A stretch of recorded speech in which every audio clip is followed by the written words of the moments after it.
Sometimes the worst mistakes happen when we think we're doing the right thing. Sheriff Raymond Pike pulled the trigger to protect his town, but the man weeping over the dying dog wasn't a threat at all. Thomas Ashford was a war hero, and Duke was his last friend in the world. The town of Dry Hollow now faces a choice between pride and doing what's right. When the wronged man won't fight back, can the sheriff find the courage to make things right? What happens when forgiveness becomes harder to find than revenge? Before we jump back in, tell us where you're tuning in from, and if this story touches you, make sure you're subscribed because tomorrow I've saved something extra special for you. The morning sun cast long shadows across Dry Hollow's main street, painting the weathered storefronts in shades of amber and rust. This was a town caught between two worlds, the fading frontier and the creeping march of progress that threatened to swallow places like this hole. Wooden sidewalks still groaned under the weight of boots and wagon wheels, while the newly installed telegraph poles stood like sentinels promising connection to a wider world that most folks here weren't sure they wanted. Sheriff Raymond Pike had walked this same route every morning for 20 years, his boots finding the familiar rhythm that spoke of duty and routine. At 53, he carried himself with the straight-backed authority of a man who'd never questioned his place in the world. His badge, inherited from his father before him, caught the early light, a piece of hammered silver that had kept the peace in Dry Hollow since before the railroad came through. Pike's father had told him once that wearing that badge meant making the hard choices, the ones that kept decent people safe in their beds at night. The town trusted him. Mrs. Patterson at the general store always had his coffee ready at 7 sharp, black and strong enough to wake the dead. Doc Henley nodded respectfully from his porch each morning, pipe smoke curling around his weathered features. Mayor Walsh made a point of greeting him warmly whenever their paths crossed, as if Pike's presence alone could solve the mounting pressures that kept the mayor awake at night. Those pressures were real enough. Cattle rustlers had been working the territory, bold enough to hit ranches within a day's ride of town. Drifters came through more frequently now, some looking for honest work, others bringing trouble that followed them like dust clouds. The railroad brought commerce, but it also brought strangers with strange ways and questionable intentions. Pike had seen towns torn apart by the kind of lawlessness that crept in when authority went soft. He wouldn't let that happen to Dry Hollow. Not on his watch. 3 miles east of town, where the creek bent around a stand of cottonwoods, Thomas Ashford was beginning his own morning routine. At 41, he possessed the kind of quiet strength that came from surviving things most men couldn't imagine. His cabin sat back from the road, modest and well-maintained, with a small garden that showed the careful attention of someone who understood the value of growing things in hard ground. Duke, a massive German shepherd with intelligent amber eyes, padded alongside Thomas as they made their daily rounds. The dog moved with a limp, an old injury that had never quite healed right, but his devotion to the tall, bearded man was absolute. They'd been through hell together, these two.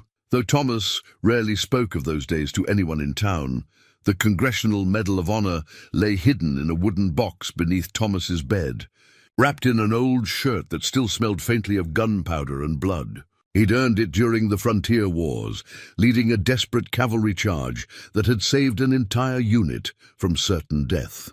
The newspapers had called him a hero, but Thomas knew better. Heroes were the men who didn't come home. He was just someone who'd been too stubborn to die when dying might have been easier.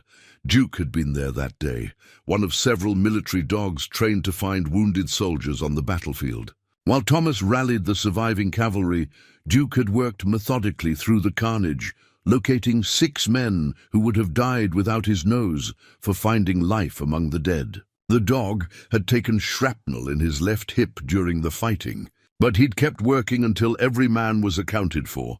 They'd retired together, these 2 veterans, finding their way to Dry Hollow because it was far enough from everything to let a man heal in peace. Thomas worked his small ranch with quiet efficiency, selling enough cattle to get by while avoiding the attention that came with success. He preferred it that way. Fame was a burden he'd never wanted, and the medal in the box under his bed felt more like a weight than an honor. The townspeople knew something of his story, though Thomas had never been one to share details. Doc Henley, who'd served as an army medic in his younger days, recognized the look of a man carrying invisible wounds. Rachel Morrison, the schoolteacher, remembered Thomas from before the war, when he'd been young and eager, full of dreams about seeing the world beyond Dry Hollow's borders. He'd come back different, older in ways that went deeper than years. Duke was his anchor to something approaching peace. The dog seemed to understand the silence that sometimes settled over Thomas like a heavy coat, staying close without being intrusive. They developed their own language of gestures and glances, the kind of communication that came from shared experience and mutual trust. When the nightmares came, Duke would rest his large head on Thomas's chest, a warm weight that reminded him he wasn't alone in the darkness. On this particular morning, as Pike made his rounds and Thomas tended to his ranch, neither man could have imagined how their separate lives were about to collide. The town moved through its familiar rhythms, merchants opening their shops, children walking to school, the daily business of a community that had found its balance between order and freedom. Pike stopped by the telegraph office, where young Jimmy Hartwell sorted through the morning's messages with the serious concentration of someone who took his responsibilities to heart. "Anything from the territorial marshal?" Pike asked, though he already knew the answer. The rustlers were still out there, and the lack of leads was beginning to weigh on him. "Nothing yet, Sheriff," Jimmy replied, adjusting his spectacles. Though there was a wire from Millerville. They lost another dozen head last week. Pike's jaw tightened. Millerville was only 2 days' ride north, close enough to suggest the rustlers were working in a pattern that might eventually lead them to Dry Hollow. The responsibility pressed down on his shoulders like a physical weight. Every stolen cow, every nervous rancher, every sleepless night in town was a reflection of his ability to keep the peace. Meanwhile, Thomas was repairing a section of fence that had been damaged by the previous night's wind. Duke lay nearby in the shade, ears alert to every sound in the surrounding countryside. The dog's training had never really left him. He still scanned for threats with the systematic attention of a soldier on patrol. But here, in this quiet place, where the biggest danger was usually a rattlesnake sunning itself on a rock, Duke had found something approaching contentment.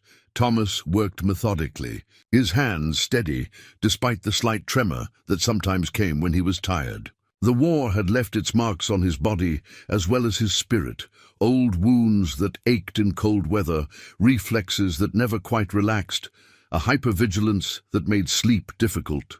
But the physical work of ranching helped quiet his mind, gave him something tangible to focus on when memories threatened to pull him back to places he'd rather not revisit. The fence post was stubborn, refusing to sit straight in the hard-packed earth. Thomas paused, wiping sweat from his forehead, and looked out across the valley that had become his home.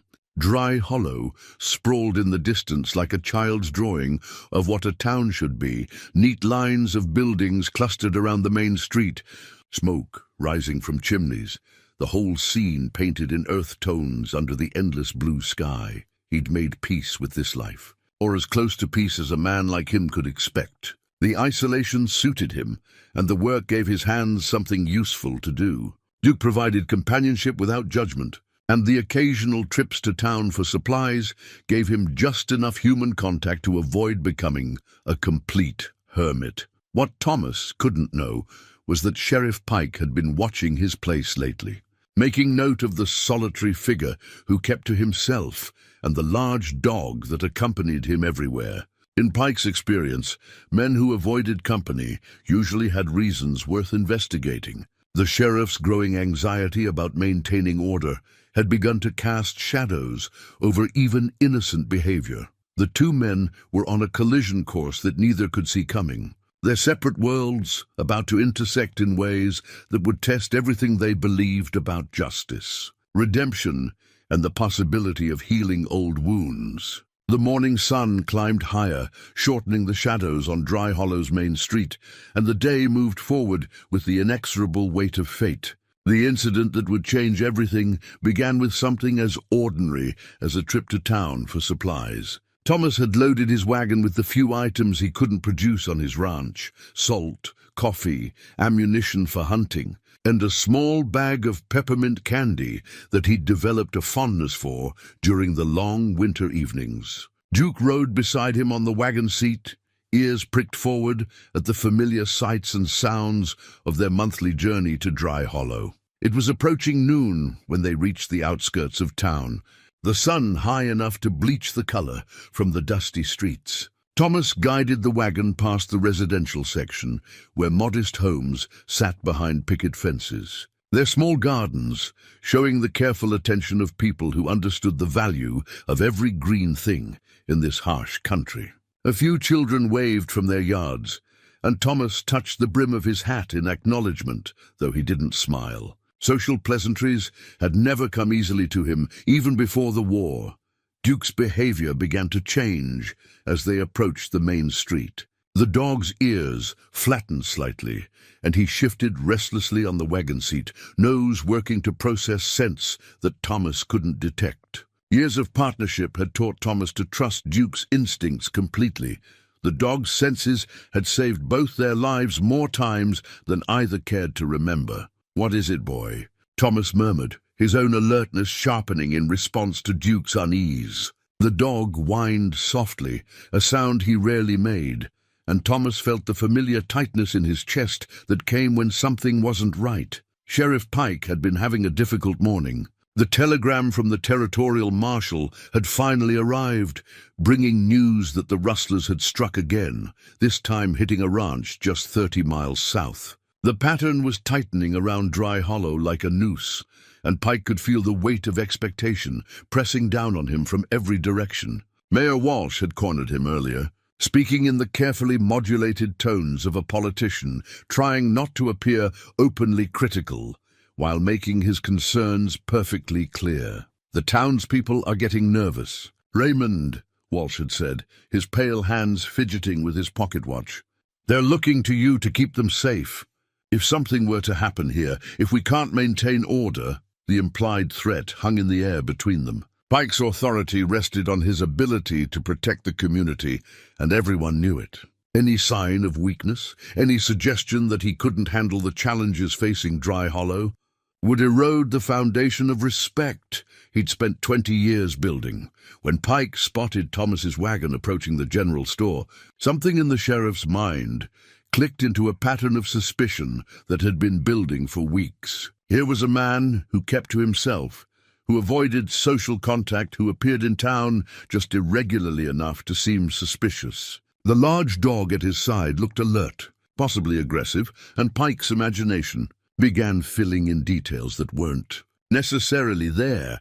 Thomas climbed down from the wagon and tied the reins to the hitching post in front of Patterson's general store. Duke jumped down beside him, stretching his legs after the ride, and Thomas scratched behind the dog's ears in an automatic gesture of affection. Several townspeople were on the street, going about their daily business, and Thomas nodded politely to those who met his eyes. Mrs. Patterson emerged from her store, wiping flour-dusted hands on her apron. She'd always been kind to Thomas, treating him with the respectful courtesy she showed all her customers, though she sensed the sadness that seemed to follow him like a shadow. "Good afternoon, Mr. Ashford," she called out, her voice carrying the warmth of genuine welcome. "I've got that coffee you like in stock, and some of those peppermints if you're interested." Thomas was reaching into his pocket for his small list of needed items when Duke suddenly stiffened beside him. The dog's lips pulled back slightly from his teeth, not in aggression, but in the kind of warning display that had preceded life-saving alerts during their military service. Duke was reacting to something, a scent, a sound, some subtle indication of danger that only he could perceive. Sheriff Pike, watching from across the street, saw only what his anxious mind was prepared to see: a large dog showing signs of aggression in the middle of town, surrounded by innocent civilians who might be in danger. The sheriff's hand moved instinctively to his gun, the weight of his father's badge seeming to press against his chest like a reminder of duty. "That dog looks like trouble," Pike muttered to himself, his voice tight with the kind of certainty that comes from fear disguised as authority. He'd seen dogs go bad before, had watched peaceful animals turn dangerous without warning. In his current state of mind, every shadow looked like a threat. Every unusual behavior seemed like a precursor to violence. Duke's warning wasn't about aggression, it was about protection.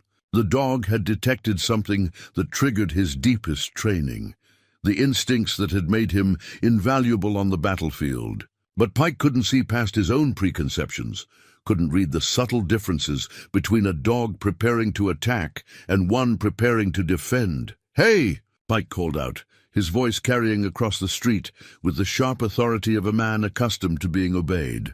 "Control that animal!" Thomas looked up, confused by the sheriff's tone and the accusation implied in his words. Duke was sitting calmly beside him, alert but showing no signs of the aggression Pike seemed to be seeing. "Sheriff, there's no problem here," Thomas said, his voice level and respectful. "Duke's just—" But Pike was already moving, crossing the street with the determined stride of a man convinced he was preventing a tragedy. His hand rested on the butt of his gun, and his face showed the kind of grim resolve that preceded irreversible action. The townspeople on the street began to notice the confrontation, stepping back with the instinctive caution of people who recognize the potential for violence. I said, "Control that dog," Pike shouted, his voice rising with the adrenaline that comes from perceived threat. "Look at him, he's about to attack." Thomas looked down at Duke, seeing only the faithful companion who'd shared his exile from the world. The dog was tense, yes, but not in the way Pike was describing. Duke was responding to the sheriff's aggressive approach, reading the threat in Pike's body language and preparing to protect his human if necessary. "Sheriff Pike." "Please," Thomas said, raising his hands in a gesture of peace. "He's not aggressive. He's just—" The sound of Pike's gun leaving its holster cut through Thomas's words like a blade. The sheriff held the weapon with practiced steadiness, pointing it directly at Duke's chest, and Thomas felt the world narrow to a single point of terrible clarity. "Don't!" Thomas shouted, but his voice seemed to come from very far away. The gunshot echoed off the buildings lining Main Street, a sound so sharp and final that it seemed to silence everything else in the world. Duke's body jerked once, then crumpled to the dusty ground, dark blood spreading beneath him like spilled paint.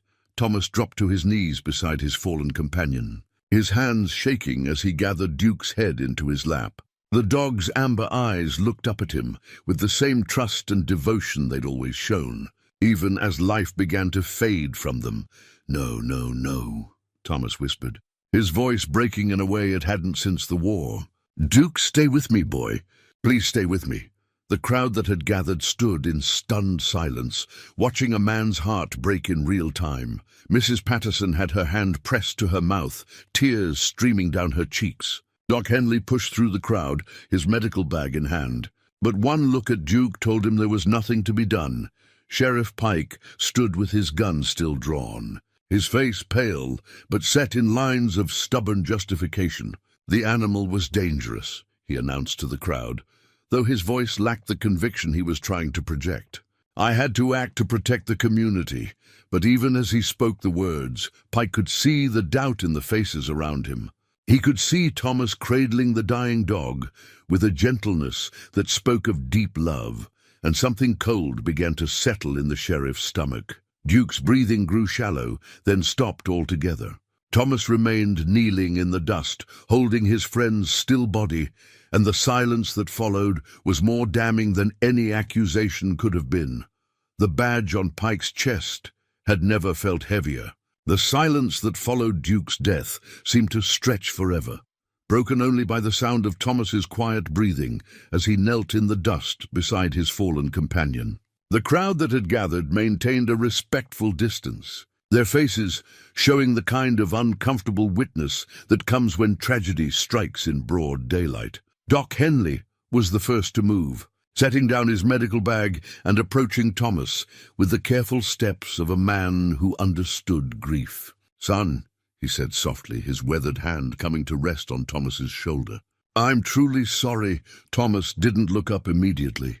His hands continued to stroke Duke's still warm fur, and when he finally raised his eyes to meet the doctor's gaze, there was a depth of pain there that made several onlookers turn away. This wasn't just the loss of a pet. This was the severing of a bond, forged in fire and sustained through years of mutual dependence. Sheriff Pike holstered his weapon, the click of metal against leather unnaturally loud in the hushed street. He cleared his throat, preparing to address the crowd with the authority that had served him for 2 decades, but the words felt strange in his mouth. "The animal showed clear signs of aggression," he announced, his voice carrying less conviction than he intended. "I acted to protect the citizens of this town." Mrs. Patterson stepped forward, her flour-dusted apron now stained with tears. "Sheriff Pike," she said, her voice trembling with suppressed emotion, "that dog never showed aggression toward anyone. He was as gentle as a lamb." Other voices began to murmur agreement. Duke had been a familiar sight on Thomas's monthly trips to town, and while the dog was certainly large and imposing, no one could remember him ever displaying threatening behavior. The growing skepticism in the crowd was like a physical weight pressing down on Pike's shoulders. Thomas finally stood, Duke's body cradled in his arms, with the tenderness of a father carrying a sleeping child. The big man's face was streaked with dust and tears, but his voice when he spoke was steady and quiet. "I'll be taking him home now," he said, not looking at Pike or anyone else in particular. "Thank you for your kindness, Doc."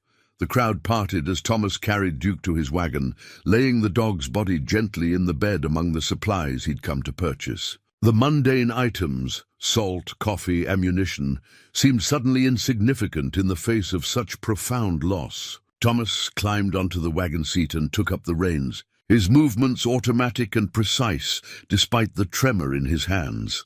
As the wagon pulled away from town, Sheriff Pike found himself standing alone in a circle of increasingly hostile faces. The authority he'd wielded so confidently just minutes before seemed to have evaporated like morning dew, leaving him exposed and vulnerable to questions he wasn't sure he could answer. That evening, Pike sat in his small office behind the jail, staring at a glass of whiskey that had grown warm in his hand. The events of the day replayed in his mind with relentless clarity, and each time he tried to justify his actions, the certainty slipped a little further away. Had Duke really shown signs of aggression, or had Pike's own anxiety about maintaining order colored his perception until he saw threats where none existed? A knock at his door interrupted his brooding. Doc Henley entered without waiting for permission, his face bearing the grim expression of a man who'd spent the afternoon asking uncomfortable questions. "Raymond," the doctor said, settling into the chair across from Pike's desk. "We need to talk." Pike looked up from his whiskey, noting the formal tone in the doctor's voice. In 30 years of friendship, Doc Henley had never used that particular combination of words. "About what happened today?" "About what's been happening to you for weeks," Doc replied, his medical training evident in the way he studied Pike's face. "You've been drinking more, sleeping less, seeing threats in every shadow. That's not the man this town elected sheriff." The accusation hit Pike like a physical blow, partly because it contained enough truth to sting. He'd been under pressure, yes, but that didn't mean his judgment was impaired, did it? "I did what needed to be done," he said, the words sounding hollow even to his own ears. Doc Henley leaned forward, his voice taking on the patient tone he used with difficult patience. "Raymond, I served in the army. I know what a trained war dog looks like, and I know what aggressive behavior looks like. That animal you shot today was neither threatening nor dangerous." The words hung in the air between them like an indictment. Pike wanted to argue, to defend his actions with the righteous certainty that had sustained him through 20 years of law enforcement. But something in the doctor's eyes, disappointment perhaps, or pity, made the protests die in his throat. "You don't understand the pressure I'm under," Pike said finally, his voice barely above a whisper. "The rustlers, the townspeople looking to me for protection, the responsibility—" "I understand more than you think," Doc interrupted. "But understanding doesn't change what happened today. A good man lost his closest companion because you let fear override good judgment. Pike drained his whiskey in one burning gulp, then set the glass down with more force than necessary. What do you want from me, Doc? An apology. Fine, I'm sorry. Sorry I tried to protect this town from what I thought was a threat. Doc Henley stood to leave, but paused at the door. It's not my apology you need to be thinking about, Raymond. Thomas Ashford deserves better than what happened today, and deep down, you know it. After the doctor left, Pike sat alone in his office as shadows lengthened across the floor. The weight of his father's badge seemed to have doubled, pressing against his chest like a constant reminder of expectations he wasn't sure he could meet. He'd built his identity around being the man who kept Dry Hollow safe, but what happened when the protector became the threat? Meanwhile, 3 miles east of town, Thomas knelt beside a freshly dug grave in a peaceful spot overlooking the valley. Duke's collar, worn leather that had seen action in 2 theaters of war, lay in Thomas's hands like a sacred relic. The simple metal tags bore the dog's name and unit designation, stark reminders of service and sacrifice that most people would never understand. You were the best of us. Old friend, Thomas said to the gathering darkness. The best of all of us. The night sounds of the countryside surrounded him. Crickets, the distant call of an owl, the whisper of wind through grass. These were the sounds of peace, the gentle music of a world that had moved beyond war and violence. But for Thomas, sitting beside his companion's grave, peace felt further away than ever. In town, behind closed doors and drawn curtains, the citizens of Dry Hollow were having conversations that would have made Sheriff Pike's blood run cold. Questions were being raised about judgment, about temperament, about whether the man they'd trusted to protect them had become something else entirely. The seeds of doubt, once planted, began to grow in the dark. Rachel Morrison had been marking papers by lamplight when word of the shooting reached her small house behind the schoolyard. The news came from young Tommy Walsh, the mayor's son, who burst through her door with the breathless urgency of a child who'd witnessed something beyond his understanding. "Miss Morrison!" he gasped, his eyes wide with shock. Sheriff Pike shot Mr. Ashford's dog right in the middle of town. Shot him dead for no reason anyone could see. Rachel set down her pen with careful deliberation, though her heart had begun racing at the boy's words. She'd known Thomas before the war, when they'd both been young and full of dreams about the future. He'd courted her with the shy determination of a man who believed in happy endings, bringing her wildflowers and walking her home from church socials with the kind of protective tenderness that had made her believe in love. The war had changed him, of course. The young man who'd left Dry Hollow full of patriotic fervor had returned as someone else entirely, hollow-eyed, withdrawn, carrying wounds that went deeper than flesh. Rachel had tried to reach him, had made overtures of friendship that he'd politely but firmly declined. The rejection had hurt, but she'd understood. Some wounds needed time and solitude to heal. Now, hearing about Duke's death, Rachel felt something crack open in her chest. That dog had been more than a pet to Thomas. Duke had been his anchor to the world, the one living thing that could still draw a smile from his war-weary face. Losing Duke would be devastating, but losing him to senseless violence would be something else entirely. The next morning, Rachel made her way to Thomas's ranch with a determination that surprised even her. She carried a basket of food, fresh bread, preserves, a pot of the beef stew that had been Thomas's favorite before the war. These were small gestures in the face of such profound loss, but they were what she had to offer. She found Thomas sitting on his porch, staring out across the valley with the kind of vacant expression she'd seen on the faces of other veterans. He looked up as her buggy approached, and for a moment she saw a flicker of the young man she'd once known. "Rachel," he said, standing with the automatic courtesy that had been drilled into him since childhood. "This isn't a good time." "There's never a good time for tragedy," she replied, climbing down from the buggy with the basket in her arms. "But that doesn't mean we face it alone." Thomas accepted the basket with reluctant grace, his eyes avoiding hers in the way of someone who'd forgotten how to accept kindness. "Thank you," he said simply. Though I'm not much company these days. Rachel studied his face, noting the new lines of grief etched around his eyes. I remember when you got Duke, she said quietly. You wrote to me from the army, told me about this remarkable dog who'd saved so many lives. You were so proud of him. The mention of Duke's service seemed to break something loose in Thomas's careful composure. His shoulders sagged, and when he spoke, his voice carried the weight of memories too heavy for one man to bear alone. He was more than just a dog, Rachel. Duke saved my life more times than I can count. Saved other men, too. Good men who got to go home to their families because that dog had a nose for finding the wounded and the heart to keep looking when everyone else gave up. Rachel stepped closer, her natural instinct to comfort overriding the careful distance Thomas had maintained between himself and the world. Tell me about him, she said. Tell me about the dog who was your friend. And so, for the first time since returning from the war, Thomas began to speak about the things he'd kept buried in his heart. He told her about Duke's training, about his uncanny ability to locate wounded soldiers in conditions that would defeat human searchers. He described the day they'd both earned their place in history, when Duke had worked tirelessly through a battlefield strewn with the dead and dying, finding 6 men who would have been lost without his persistence.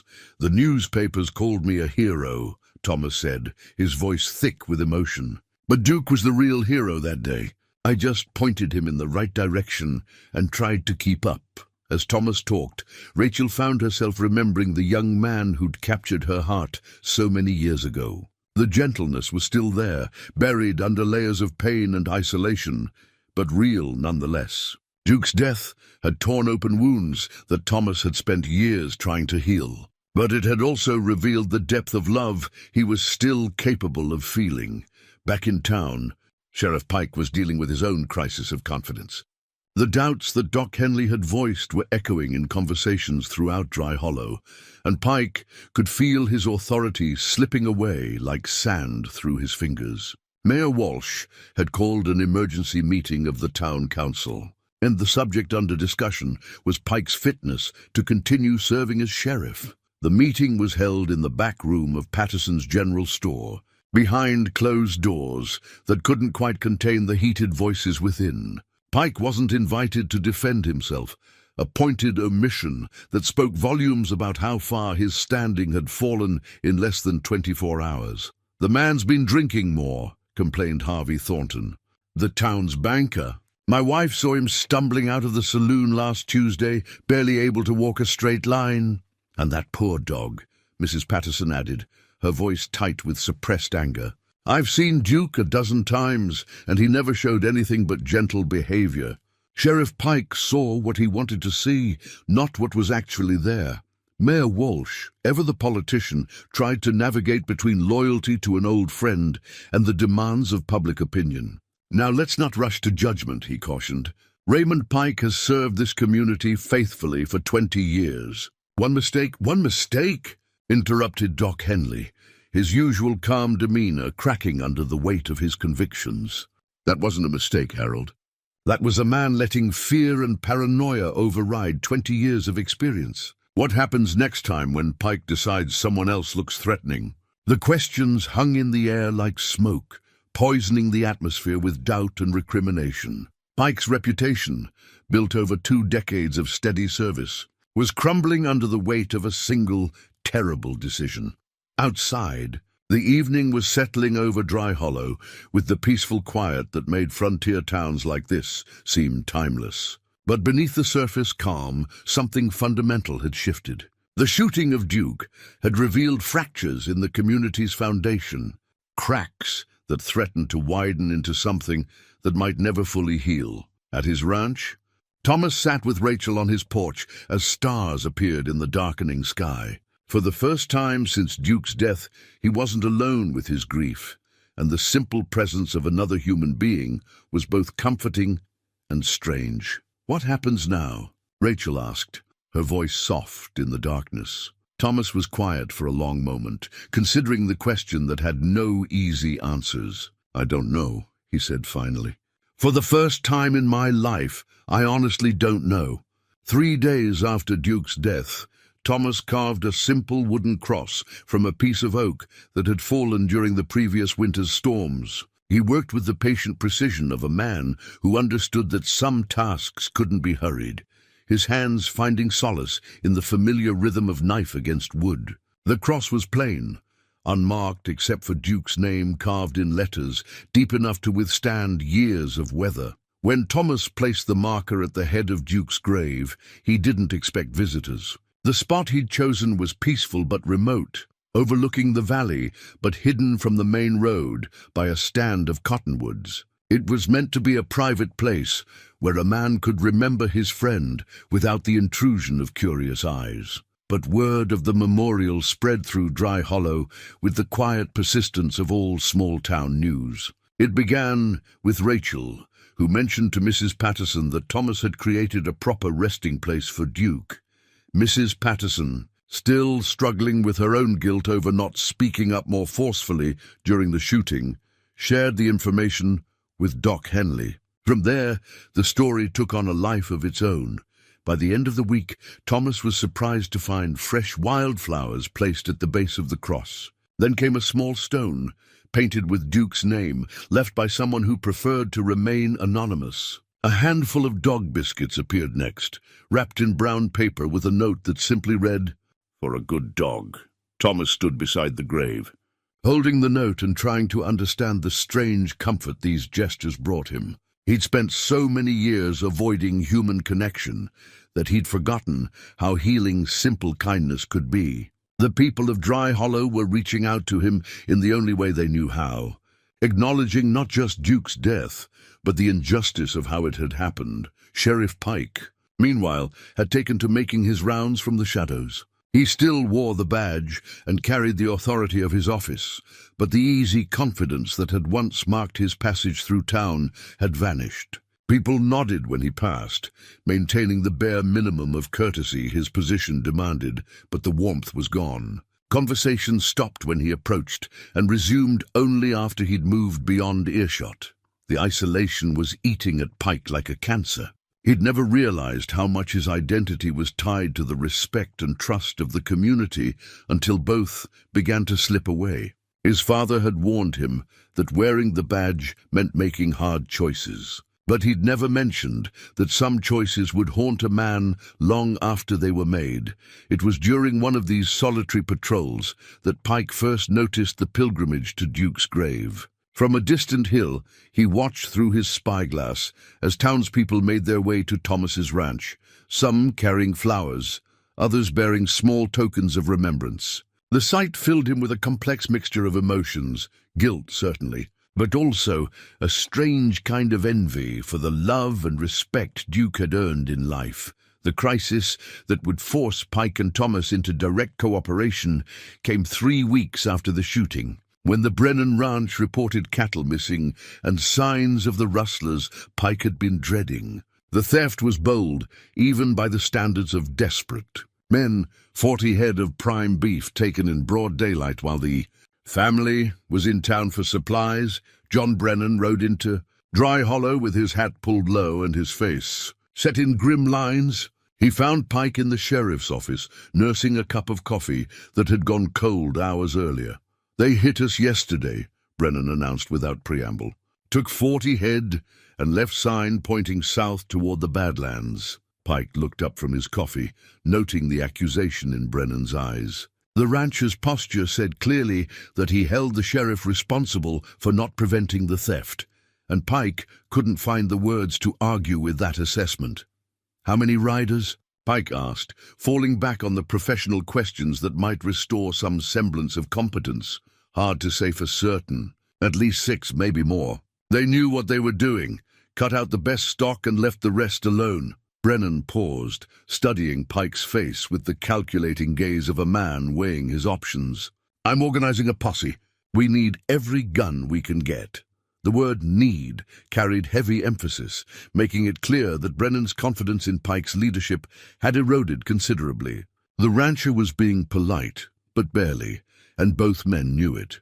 Pike nodded, his mind already working through the logistics of pursuit. A posse would require careful organization and skilled tracking, especially if the rustlers had indeed fled into the Badlands, where the terrain favored those who knew it well. "I'll deputize 6 men and we'll ride at first light," he said. 7, Brennan corrected. Thomas Ashford's already agreed to come. Man knows tracking better than anyone in the territory. The statement hit Pike like a physical blow. Thomas's agreement to help, despite what Pike had done to him, was both humbling and terrifying. It meant facing the man whose life he'd damaged, working alongside him while the wound of Duke's death remained fresh and unhealed. But Pike also knew that Brennan was right about Thomas's skills. The war had taught Thomas things about reading sign and following trails that most civilian trackers never learned. If they were going to have any chance of catching the rustlers, they needed Thomas's expertise. The posse assembled the next morning in the pale light before dawn. Pike counted 7 men besides himself: Brennan, Doc Henley, 2 ranch hands, the blacksmith's son, and Thomas Ashford. The dynamics were immediately clear. The other men deferred to Thomas's knowledge, while treating Pike with the cool courtesy due his official position, but little more. Thomas had arrived on a sturdy bay gelding, his rifle secured in a well-worn scabbard and his saddlebags packed with the efficiency of someone accustomed to long rides in hostile territory. He nodded politely to Pike, but offered no words beyond the necessities of coordination. "Trail leads south-southeast from Brennan's place," Thomas reported to the group, his voice carrying the quiet authority of expertise. "They're pushing the cattle hard, which means they're either confident about their destination or desperate to reach it." Pike found himself listening with the attention he might give to a senior officer, and the reversal of roles wasn't lost on either man. Here was Thomas, who'd never sought leadership or recognition, naturally taking charge of a situation that Pike's official authority couldn't handle alone. As they rode out of town, Pike caught glimpses of the man Thomas had been before Duke's death: focused, competent, possessed of the kind of steady courage that came from facing worse things than cattle rustlers. But he could also see the new shadows in Thomas's eyes, the weight of fresh grief that made every moment of their forced cooperation a reminder of Pike's failure. The trail led them through country that grew increasingly harsh as they moved away from the settled lands, around Dry Hollow. Here the grass was shorter, the water scarcer, and the rocks sharp enough to lame a horse whose rider wasn't paying attention. It was country that forgave no mistakes and rewarded only those who understood its unforgiving nature. Thomas rode point, reading the signs left by the stolen cattle and their thieves with an expertise that impressed even Pike. The rustlers were indeed skilled, but they'd made small errors that Thomas's trained eye could detect. A broken branch here, a displaced stone there, the subtle traces that marked their passage through the wilderness. As the day wore on and the trail grew more difficult to follow, Pike began to understand why the community had been so quick to embrace Thomas's participation in the posse. This wasn't just about his tracking skills, it was about his character, his willingness to help despite the wrong that had been done to him. The lesson was humbling, and Pike wasn't sure he was ready to learn it. Sheriff Pike's hands shook as he wrote the letter by lamplight, the words coming in fits and starts like confession torn from an unwilling penitent. The pursuit of the cattle rustlers had ended in success. They'd recovered most of Brennan's stolen herd and captured 4 of the 6 thieves, but Pike's role in the operation had been secondary at best. Thomas had led them to the rustlers' camp with the tactical brilliance of a man who understood both tracking and warfare, while Pike had followed along like a junior deputy learning the trade. The letter lay unfinished on Pike's desk, the words blurring as whiskey and shame fought for control of his thoughts. How could he apologize for destroying something irreplaceable? How could mere words address the magnitude of what he'd taken from Thomas Ashford? "Dear Mr. Ashford," he'd begun, then crossed out the formal address. "Thomas," he tried again, but that seemed too familiar for a man he'd wronged so deeply. The crumpled attempts at an opening accumulated beside his desk, like evidence of his inadequacy. Pike took another drink and tried a third time. "I know there are no words that can bring Duke back, and I know an apology can't undo what I did. But I need you to understand that I have been carrying the weight of my mistake every day since it happened. I saw a threat that wasn't there because I was afraid. Afraid of failing this town. Afraid of not living up to my father's legacy. Afraid of being the sheriff who let something terrible happen on his watch. He paused, studying the words that seemed both too much and too little. The truth was more complicated than fear, tangled up with pride and stubbornness and a lifetime of believing that his judgment was sufficient to protect the people who trusted him. But the truth was also exactly that simple. He'd been afraid, and his fear had killed an innocent creature. Meanwhile, Thomas's own healing had begun to take unexpected forms. The success of the posse had reminded him of skills he'd thought were buried with his military service, but more importantly, it had shown him that he could still be useful to the community. Word of his tracking expertise had spread, and now people came to him with problems that went beyond lost livestock. Rachel's visits had become a regular part of his week, arriving with food and conversation that gradually drew him back into connection with the world beyond his ranch. She had a teacher's patience with his struggles to express the emotions he'd kept locked away, and her presence made the empty spaces in his cabin seem less oppressive. On this particular evening, she found him working on a piece of leather, his hands steady despite the tremor that still visited him during times of stress. He was crafting a small collar, she realized, size for a dog that would never wear it. "Thomas," she said gently, settling beside him on the porch steps. "What are you making?" He looked down at the leather in his hands, his fingers tracing the careful stitching with the reverence reserved for sacred objects. "Something to remember him by," he said quietly.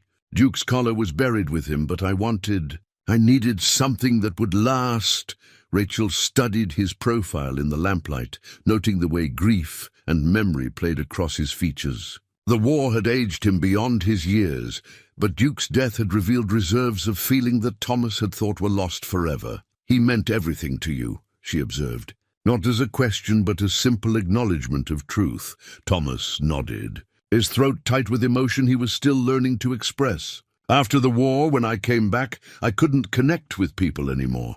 They seemed so far away, like I was watching life through glass." But Duke understood the silence. He didn't need explanations or apologies. He just stayed close and waited for me to find my way back to something like peace. "And did you find peace?"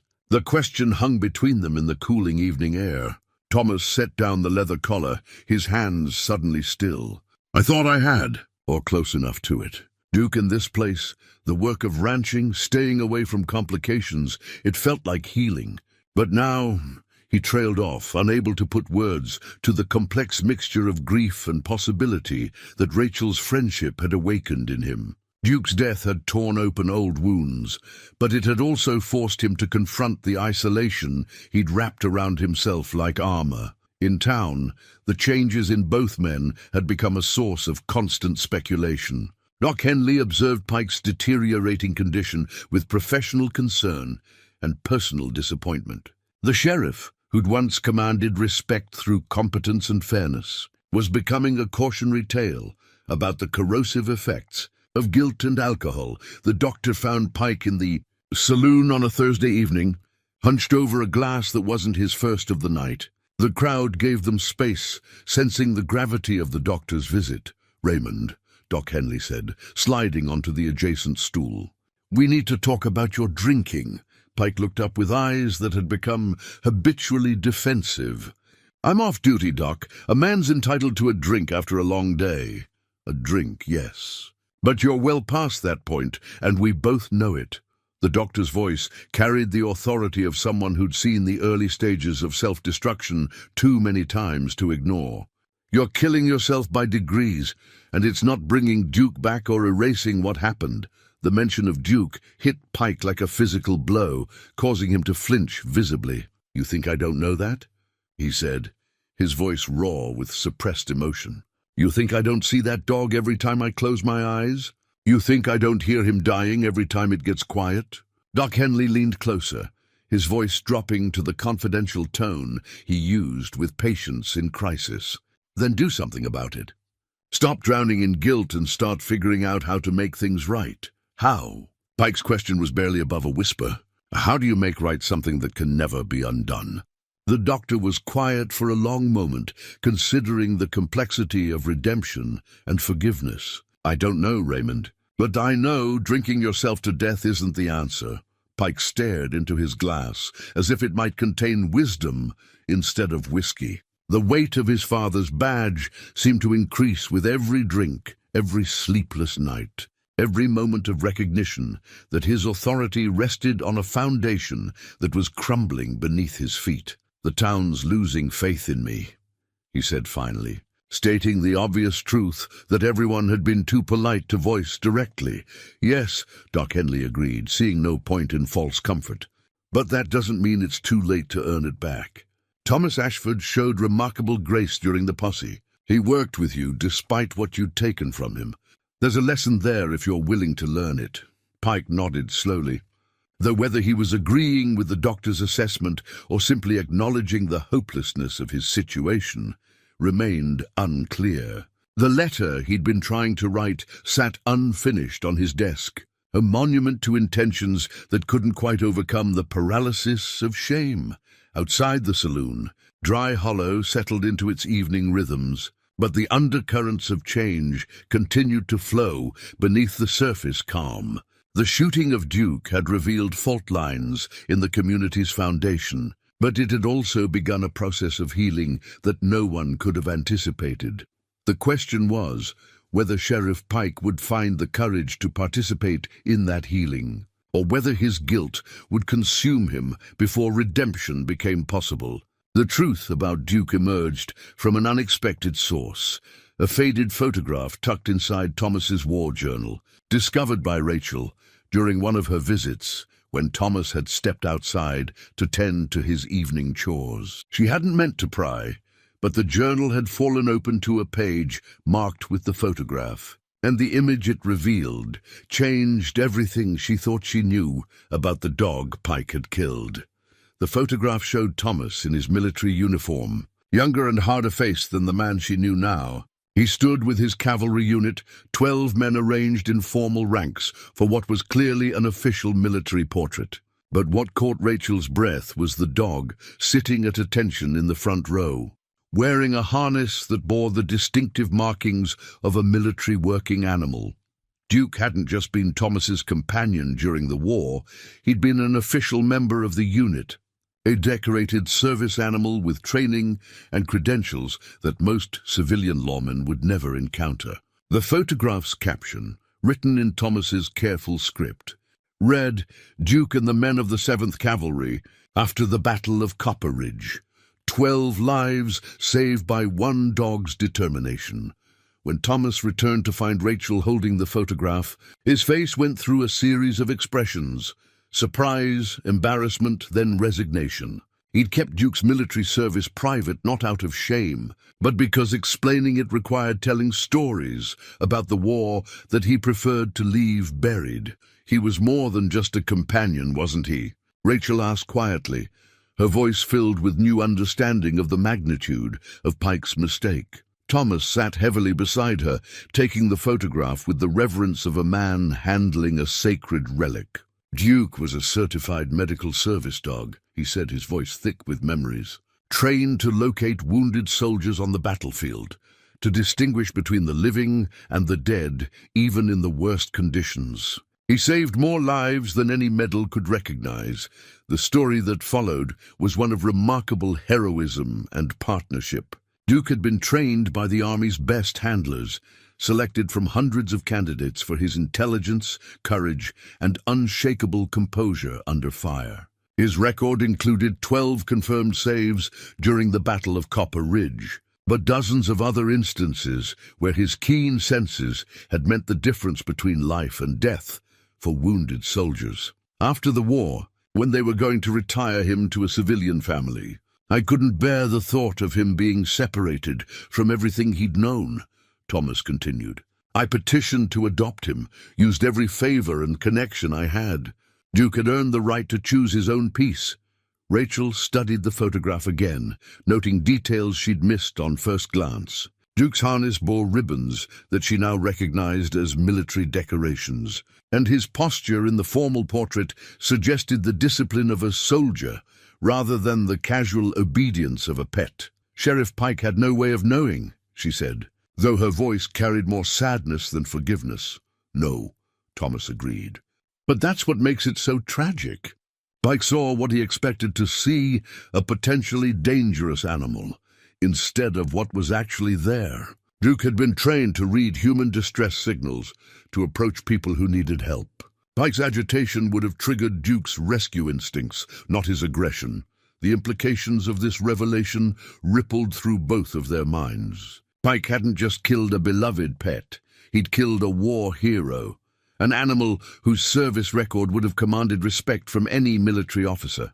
The senselessness of the tragedy deepened, but so did the complexity of the path toward forgiveness. Rachel knew this information had to be shared, but she also understood the delicate nature of the situation. Pike was already spiraling towards self-destruction under the weight of his guilt. Learning that he'd killed a decorated military service dog might push him over an edge from which there would be no return. "What will you do with this?"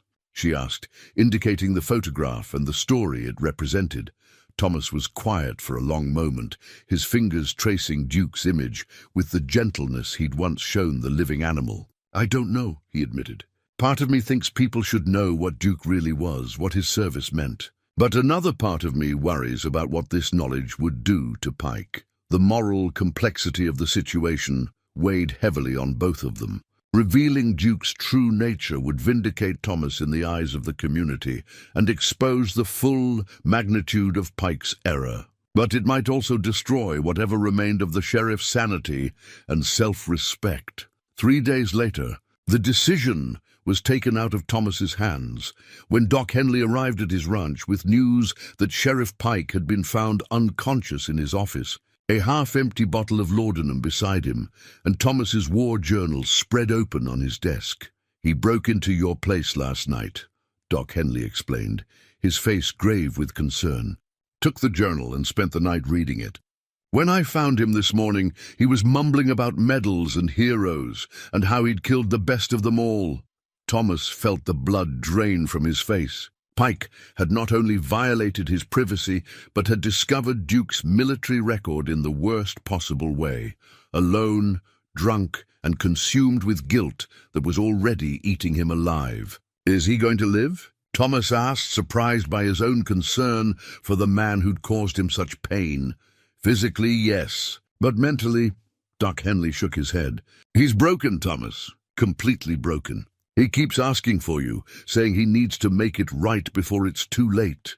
The ride to town felt like the longest journey Thomas had ever taken. He found Pike in Doc Henley's clinic, propped up in bed with the grey pallor of a man who'd looked into his own soul and found it wanting. Pike's eyes, when they met Thomas's, were filled with a despair so profound it was almost unbearable to witness. "I didn't know," Pike whispered, his voice barely audible. "I didn't know he was a hero. I didn't know he'd saved so many lives. I killed a hero, Thomas. I killed the best among us." Thomas pulled a chair close to Pike's bedside, his own emotions a complex mixture of anger, pity, and something approaching understanding. "You couldn't have known," he said quietly. "I never told anyone about Duke's service record, but I should have looked deeper," Pike insisted, tears streaming down his weathered cheeks. "I should have asked questions, should have given you both the benefit of the doubt. Instead, I let fear make me into something I never wanted to be."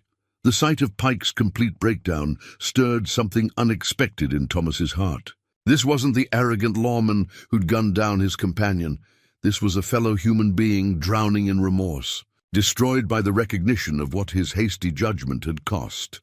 "Pike," Thomas said, his voice carrying a gentleness that surprised both men. "Duke's medals and citations don't make his death any more or less tragic than it already was. He was a good dog who deserved better, whether he was a decorated war hero or just a faithful companion." Pike's eyes searched Thomas's face, looking for signs of the anger and hatred he believed he deserved.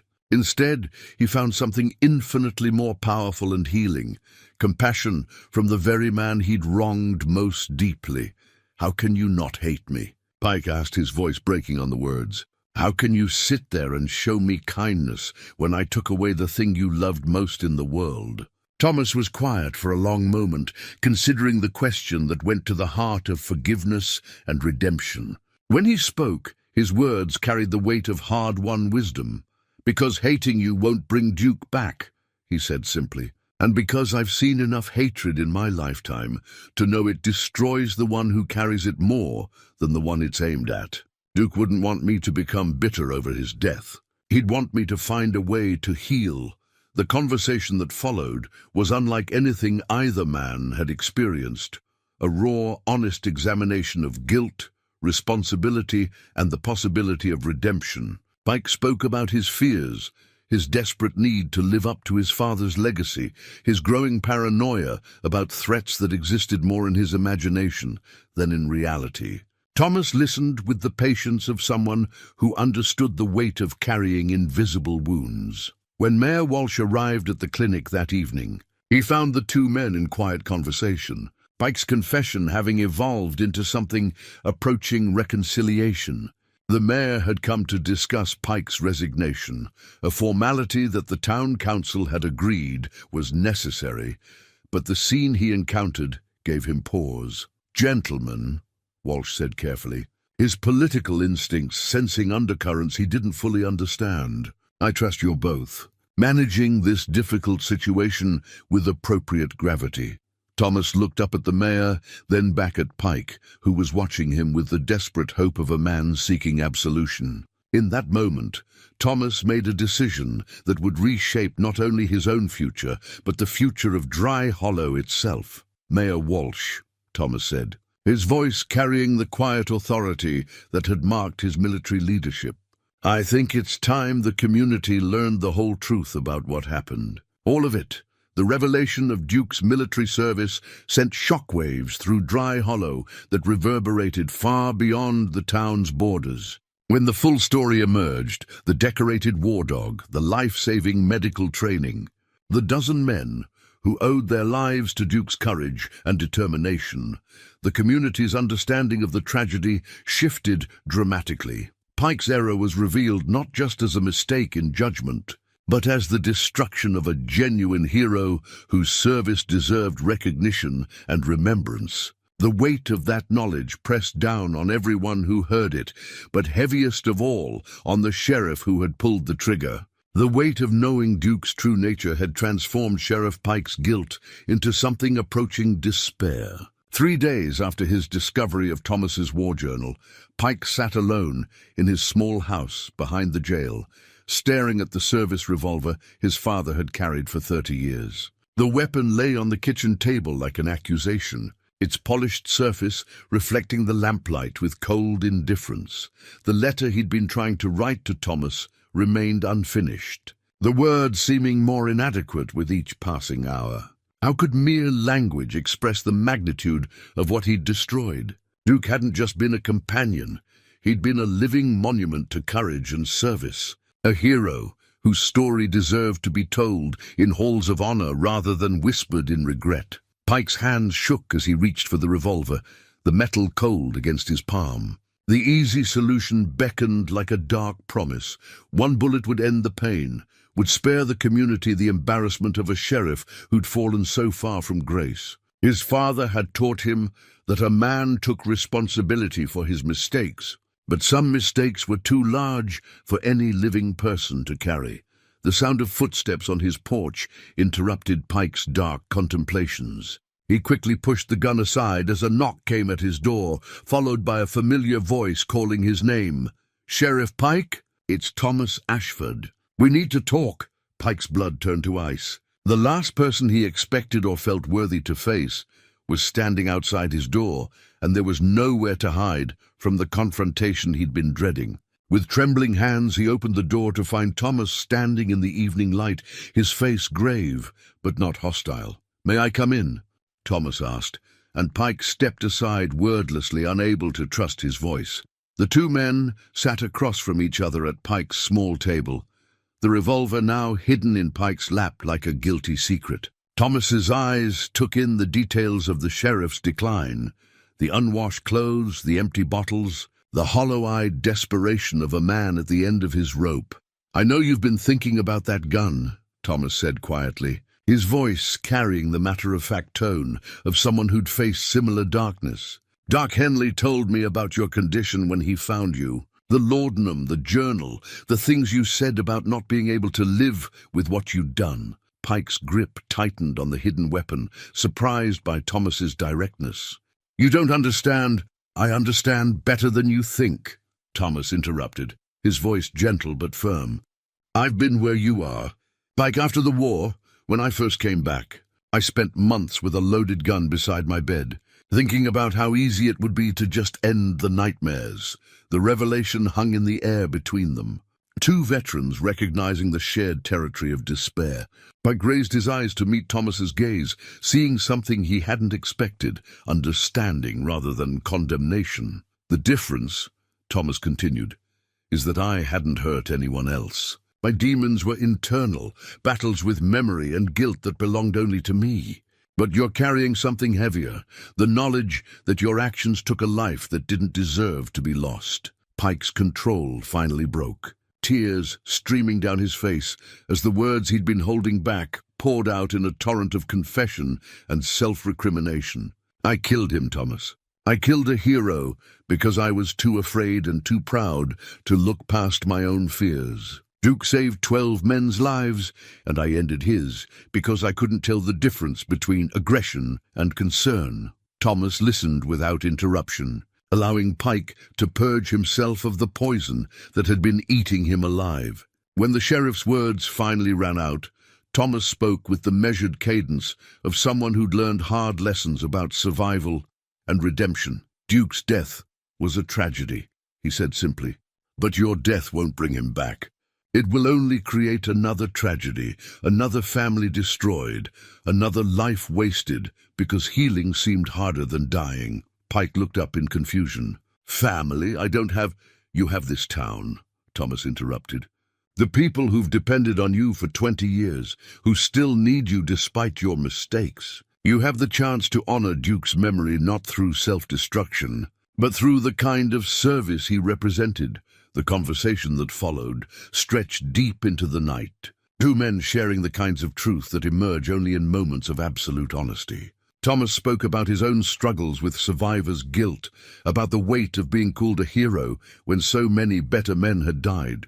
Pike talked about his father's legacy, about the crushing pressure of living up to an idealized memory while dealing with challenges his father had never faced. "The night before the battle where Duke and I earned our decorations," Thomas said, his voice distant with memory, "I was ready to desert. The casualties had been so heavy, the fighting so brutal, that I didn't think I could face another day of it. Duke seemed to sense my despair. He stayed closer than usual, never leaving my side."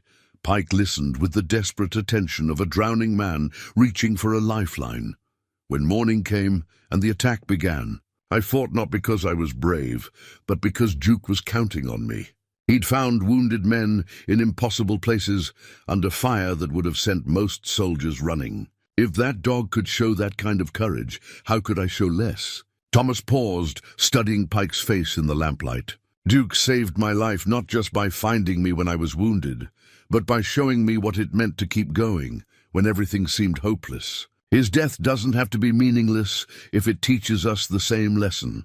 As dawn approached, Pike made the decision that would define the rest of his life. Instead of reaching for the gun that promised an end to his pain, he reached for the pen and paper that offered the possibility of redemption. The letter he wrote to the people of Dry Hollow was unlike any document ever produced in the territory, a sheriff's public confession of error, a request for forgiveness, and a commitment to earning back the trust he'd squandered through fear and hasty judgment. To the citizens of Dry Hollow, he wrote in careful script, "I write this letter to confess publicly to the gravest error of my career and to ask for your forgiveness, though I know I may not deserve it. When I shot and killed Duke, I believed I was protecting our community from a dangerous animal. I now know that I was tragically, inexcusably wrong. The letter continued for 3 pages, detailing not just the facts of Duke's military service, but Pike's own recognition of how fear and pride had clouded his judgment. He wrote about his father's legacy, about the pressure he'd felt to maintain order at any cost, and about his growing understanding that true law enforcement required wisdom and restraint rather than quick action. Most importantly, he wrote about Thomas's grace in the face of unforgivable loss, and about the lessons that both men had learned through their unlikely partnership during the cattle rustlers' pursuit. "I do not ask for your sympathy," the letter concluded, "but I do ask for the opportunity to serve this community better than I have in recent months. Mr. Ashford has shown me what true courage looks like, not the absence of fear, but the willingness to act with wisdom and compassion despite that fear.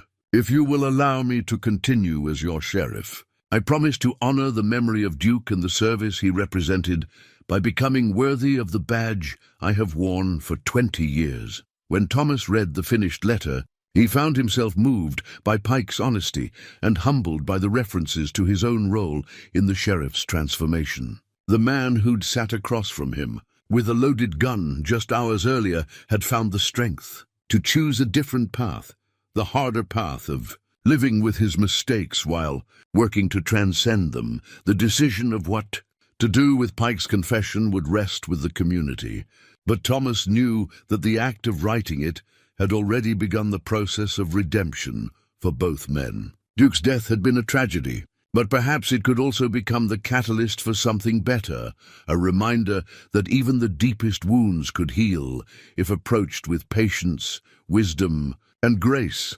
The morning sun was rising over Dry Hollow as Pike prepared to face his community with the truth of what he'd done and who he hoped to become. The gun remained on the table, but it no longer held the power to tempt him.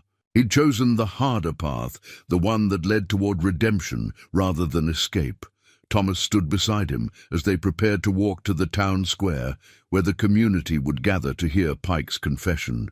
2 men bound together by tragedy, but walking toward the possibility of healing. The memorial service for Duke took place on a Sunday morning, when the autumn air carried the promise of winter, and the cottonwoods along the creek had turned the color of burnished gold. Thomas had never intended for the gathering to become a public event, but word of Pike's confession and the revelation of Duke's military service had transformed what should have been a private moment of remembrance into something approaching a town ceremony. The service was held at Duke's grave, where the simple wooden cross now stood surrounded by flowers, small stones painted with messages of respect, and other tokens left by townspeople who'd come to understand the magnitude of what had been lost.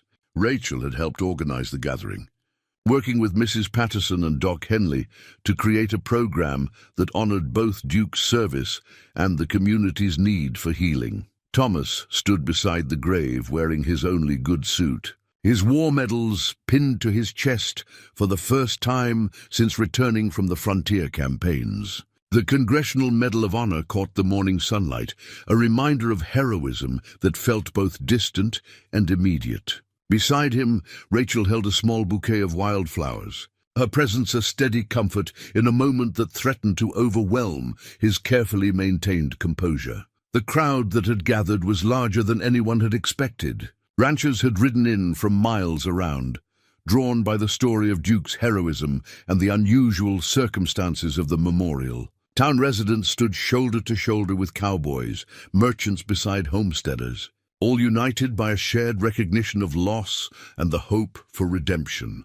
Mayor Walsh opened the service with words that struck the right balance between solemnity and celebration, acknowledging Duke's death while honoring his life of service. Doc Henley read from Scripture, choosing passages about faithfulness and sacrifice that seemed to speak directly to the assembled mourners. Mrs. Patterson shared memories of Duke's gentle behavior during Thomas's visits to town, painting a picture of an animal whose character had been evident to anyone who'd taken the time to look. Then came the moment everyone had been waiting for. When Sheriff Pike stepped forward to address the community he'd served for 20 years, and the man he'd wronged so deeply. Pike looked older than his 53 years as he stood before the crowd, his uniform freshly pressed but unable to disguise the weight he'd lost, or the lines that grief had etched around his eyes. He held his prepared remarks in hands that trembled slightly, but when he began to speak, his voice carried the clear authority of a man who'd found the courage to face his failures. I stand before you today, not as your sheriff, but as a man seeking forgiveness for an unforgivable mistake, he began, his words carrying across the gathering with the clarity of confession long overdue. When I shot and killed Duke, I believed I was protecting our community. I now know that I destroyed something precious, not just a faithful companion, but a genuine hero whose service to our country deserved recognition. Not a bullet. Pike paused, his eyes finding Thomas in the crowd, seeking permission to continue with the most difficult part of his confession. Thomas nodded almost imperceptibly, his own face showing the strain of reliving painful memories in such a public forum. Duke was a decorated military service dog, Pike continued, his voice growing stronger with each word. He saved 12 men during the Battle of Copper Ridge, working under enemy fire to locate wounded soldiers who would have died without his courage and determination. He earned military decorations for valor, and he spent his retirement years helping his human companion heal from the invisible wounds of war. The crowd stirred at this revelation, many hearing the full story of Duke's service for the first time. The magnitude of Pike's error became clear as the sheriff detailed the dog's training, his record of life-saving interventions, and his continued service to veterans even after leaving the military. I killed a hero because I let fear override judgment, Pike said, his voice breaking slightly on the admission. I saw what I expected to see rather than what was actually there. Duke's training would have made him approach me with concern, not aggression. But I was too blinded by my own paranoia to recognize the difference. Thomas stepped forward then, his presence commanding the attention of everyone gathered at the graveside. When he spoke, his words carried the weight of hard-earned wisdom and unexpected grace. Sheriff Pike has asked for forgiveness, and I want you all to know that he has mine, Thomas said, his voice clear and strong. Duke's death was a tragedy that can never be undone, but it doesn't have to be meaningless. Pike's confession today takes courage, and courage in the face of our failures is something Duke would have respected. The silence that followed was profound, broken only by the whisper of wind through the cottonwoods and the distant call of geese heading south for the winter. Then slowly, members of the community began to nod their understanding and acceptance. Pike removed his badge with shaking hands and held it out to Mayor Walsh. I resign my position as sheriff, effective immediately, he announced. I'm not worthy to wear this badge after what I've done. But before Walsh could accept the resignation, Thomas stepped forward with words that would change everything. Sheriff Pike, Thomas said, his voice cutting through the morning air with quiet authority, Duke wouldn't want your career to end in shame. He'd want it to continue with wisdom. The crowd stirred at Thomas's unexpected intervention, and Pike looked up with confusion and desperate hope. The badge remained extended toward Mayor Walsh, but Thomas's words had created a moment of possibility that no one had anticipated. I've served with many men in my time, Thomas continued, his gaze moving from Pike to the assembled townspeople. I've seen good men make terrible mistakes under pressure, and I've seen those same men find the strength to become better than they were before. Sheriff Pike's confession today shows the kind of character that Duke would have recognized and respected. Rachel stepped forward to stand beside Thomas, her presence adding weight to his words. As the schoolteacher, she commanded respect in the community, and her support for Thomas's position carried significant influence. The children in my classroom make mistakes every day, she said, her voice warm with the patience of someone who understood human fallibility. What matters isn't the mistake itself, but what they learn from it and how they choose to grow. Sheriff Pike has shown us today that he's learned from his error in the most profound way possible. Doc Henley nodded his agreement. His medical training having taught him about the healing power of accountability and forgiveness. "I've watched Raymond Pike serve this community faithfully for 20 years, he said. "One terrible mistake doesn't erase 2 decades of dedicated service, especially when that mistake has led to such deep self-examination and growth." The crowd began to murmur among themselves, the sentiment gradually shifting from condemnation towards something approaching redemption. Pike stood frozen, the badge still extended, unsure whether to believe what seemed to be happening. Mayor Walsh, ever the politician, sensed the changing mood and adjusted his approach accordingly. "The question before us isn't whether Sheriff Pike made a grievous error," he said carefully. "The question is whether we believe in the possibility of redemption and second chances." Mrs. Patterson pushed forward through the crowd, her face set with determination. "Sheriff Pike," she called out, her voice carrying the authority of someone who'd watched the community's children grow to adulthood. "I've seen you help countless families through difficult times. I've watched you show mercy when the law might have demanded harshness. One mistake doesn't define a lifetime of service."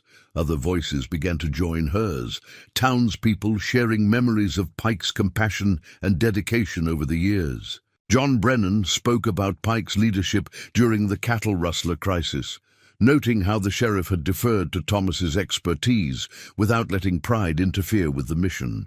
The blacksmith's son recalled Pike's patience in dealing with youthful indiscretions, and several widows mentioned his help during their times of greatest need. Pike lowered the badge slowly, tears streaming down his weathered face.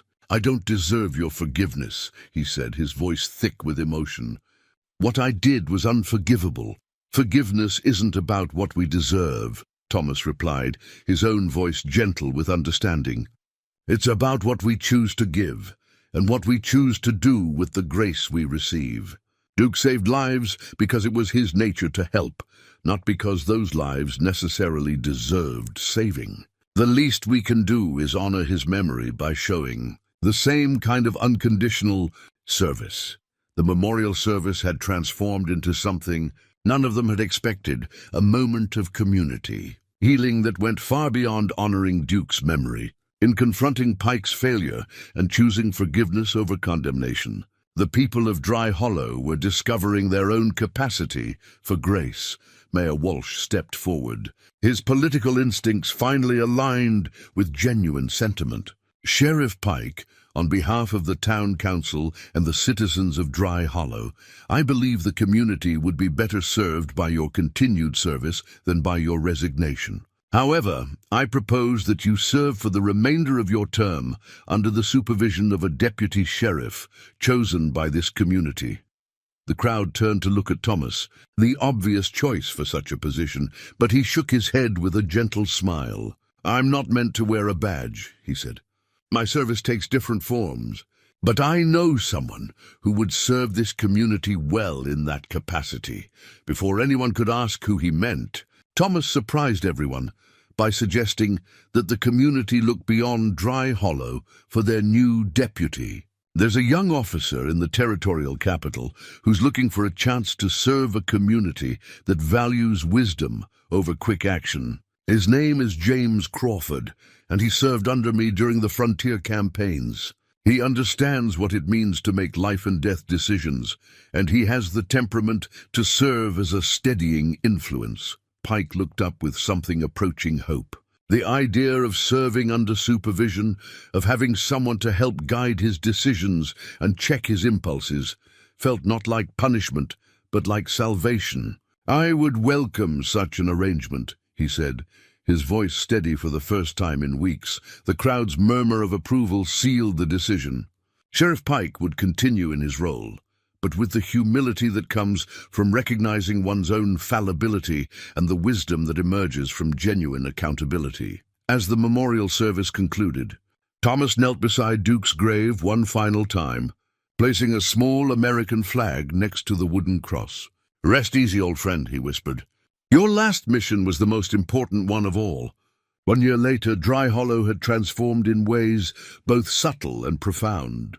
The bronze statue of Duke that now stood in the town square served as a daily reminder of the price of hasty judgment and the power of redemption. The inscription at the base, written in Thomas's careful script, read simply, "Duke, hero in war and peace. His greatest victory was teaching us how to forgive." The morning of Thomas and Rachel's wedding dawned clear and bright, with the kind of crystalline air that made the distant mountains seem close enough to touch. The ceremony was to be held in the church, but the celebration would spill out into the streets where the entire community had gathered to honor the union of two people whose love had emerged from tragedy and grown stronger through trials.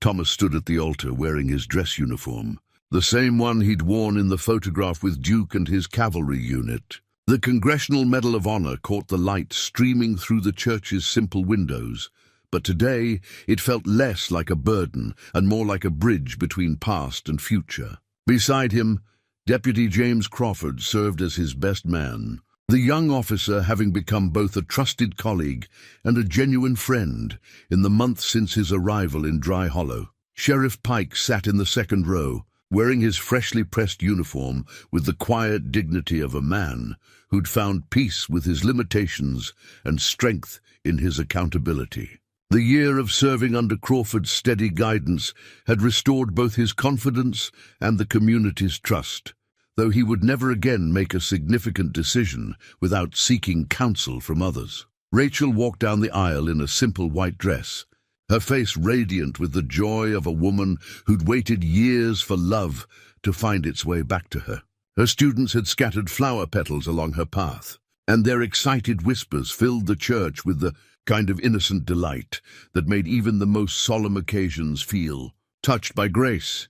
Doc Henley performed the ceremony with the gentle authority of someone who'd watched both bride and groom navigate their separate journeys toward this moment. His words about love, commitment, and the courage required to build a life together resonated throughout the small church, carrying special meaning for a community that had learned hard lessons about judgment, forgiveness, and second chances. "Thomas," Doc Henley said as the couple exchanged vows, "do you promise to love Rachel with the same faithfulness you showed Duke, the same commitment you showed your fellow soldiers, and the same grace you've shown this community in its moments of greatest need?" "I do," Thomas replied, his voice steady and sure. "I promise to love her with everything I have and everything I've learned about what love really means." When it came time for the rings, Pike stepped forward with a small velvet box, his role as ring-bearer a gesture of trust that had taken months to arrange. The rings themselves were simple gold bands, but the moment when Pike placed them in Thomas's hands carried the weight of redemption and renewal. The celebration that followed filled the town square, with tables laden with food prepared by every family in Dry Hollow and beyond. Music drifted from a small band of local musicians, and children ran between the adults with the boundless energy of youth at a party. It was the kind of community gathering that frontier towns did best, impromptu, heartfelt, and inclusive of everyone who called the place home. As the afternoon wore on, Thomas found himself standing beside Duke's memorial statue, a moment of quiet reflection in the midst of the celebration. The bronze captured Duke's alert, intelligent expression perfectly, and Thomas could almost imagine his old friend's approval of the day's events. Sheriff Pike approached slowly, carrying 2 glasses of punch and wearing the careful expression of someone who still wasn't entirely sure of his welcome. The relationship between the two men had evolved over the past year into something that wasn't quite friendship, but went deeper than mere professional courtesy. "He would have liked this," Pike said, indicating the celebration with a nod of his head. Duke always seemed to enjoy it when people were happy. Thomas accepted the punch with a smile that held no trace of the old pain. He would have been right in the middle of it all, probably trying to steal food from the tables and getting away with it because everyone loved him too much to scold him properly. They stood in comfortable silence for a moment. 2 men who'd learned to find peace in each other's company, despite the tragedy that had brought them together. The lessons of that terrible day had shaped both of them in ways they were still discovering. "I got word yesterday that the territorial governor wants to present Duke with a posthumous commendation," Pike said, his voice carrying a mixture of pride and lingering regret. "They're calling it the Territory's Medal for Canine Valor, first one they've ever awarded." Thomas nodded, touched by the recognition, but knowing that Duke's true legacy lay in the changes his death had wrought in the hearts of those who'd known him. "He'd probably be more interested in the celebration than the medal," he said. Duke never cared much for ceremonies. As evening approached and the celebration began to wind down, Thomas and Rachel prepared to leave for their honeymoon, a week in Denver that would serve as both a wedding trip and Thomas's first real journey away from Dry Hollow since his return from the war. The community gathered to see them off, showering them with rice and good wishes as they climbed into the decorated wagon that would take them to the train station. Rachel settled beside her new husband, her hand finding his with the natural ease of long affection finally allowed to flourish. As they pulled away from the square, she turned for one last look at Duke's statue, now illuminated by the warm glow of lanterns that the townspeople had hung for the celebration. "He's still watching over all of us," she said softly, her voice filled with the certainty of someone who'd witnessed the power of love to transform even the deepest grief. Thomas nodded, his own eyes on the bronze figure that had become Dry Hollow's guardian angel. "Always will be," he agreed. "That's what heroes do. They keep saving lives long after the battles are over." The wagon rolled through the gathering dusk toward a future bright with possibility, carrying two people whose love had been forged in the crucible of loss and tempered by the grace of forgiveness. Behind them, Dry Hollow settled into evening peace, a community forever changed by the memory of a dog who taught them that true courage wasn't the absence of fear, but the willingness to act with wisdom and compassion despite that fear. Duke's greatest victory hadn't been on any battlefield. It had been in the hearts of those he'd left behind, teaching them that even the worst mistakes could become the foundation for something beautiful if approached with humility, accountability, and grace.